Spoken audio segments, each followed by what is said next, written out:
I have been married for 10 years, but to me, life in marriage has never been easy. From the beginning, it always felt like my husband and I could never find a common ground to operate as a couple. Every time I looked at him, I found myself filled with anger.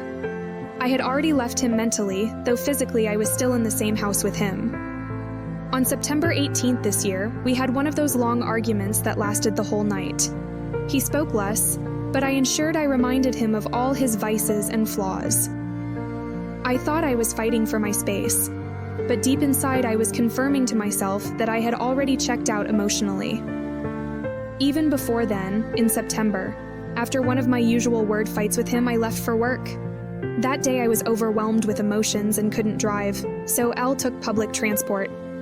I quietly took a corner seat to avoid unnecessary movement. I was lost in my thoughts when a young man, probably in his late 20s, came and sat next to me. Though I wasn't in the mood to talk to anyone, his friendly and appealing approach drew me in.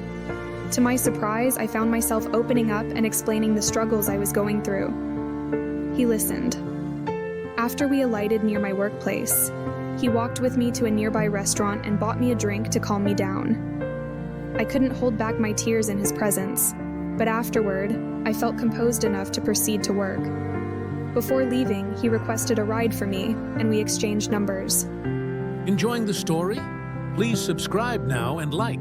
That day, he became my angel in disguise, a stranger who offered me comfort when I needed it most. 3 days passed without hearing from him. His silence began to hurt me because I found myself missing him. Finally, I decided to reach out. "Hi Jared, Amina here. I hope you're doing well. Just checking up on you." Hours later, his reply came, "Hi Amina, I am well." I couldn't have reached out earlier because I got busy at work due to my position. Relief washed over me. He later requested we meet for coffee that evening, and I couldn't resist the offer. Our time together was light, joyful, and refreshing. He drove me home and left. But at home, my perspective began to shift dangerously. I started seeing my husband as a blockage to my happiness and to this good man, Jared. I began ignoring my husband, denying him intimacy, and eventually moved into a separate room. Weeks later, curiosity pushed me to ask Jared if he was seeing someone.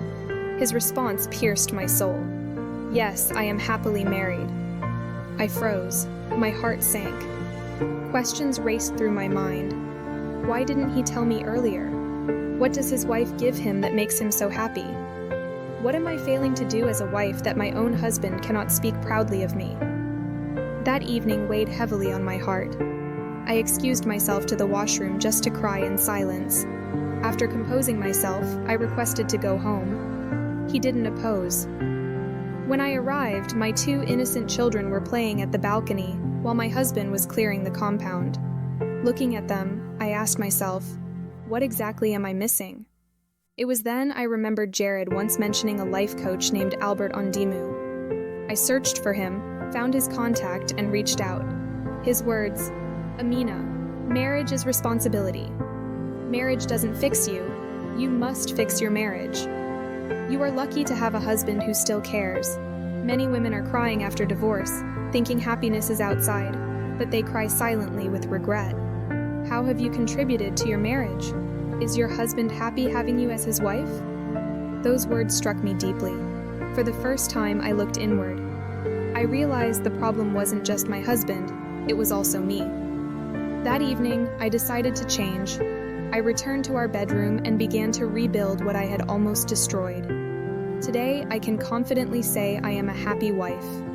My marriage has taken a new turn, not because life outside offered me a better man, but because I chose to fix myself and nurture what I already had. Indeed, the words of the coach changed my world.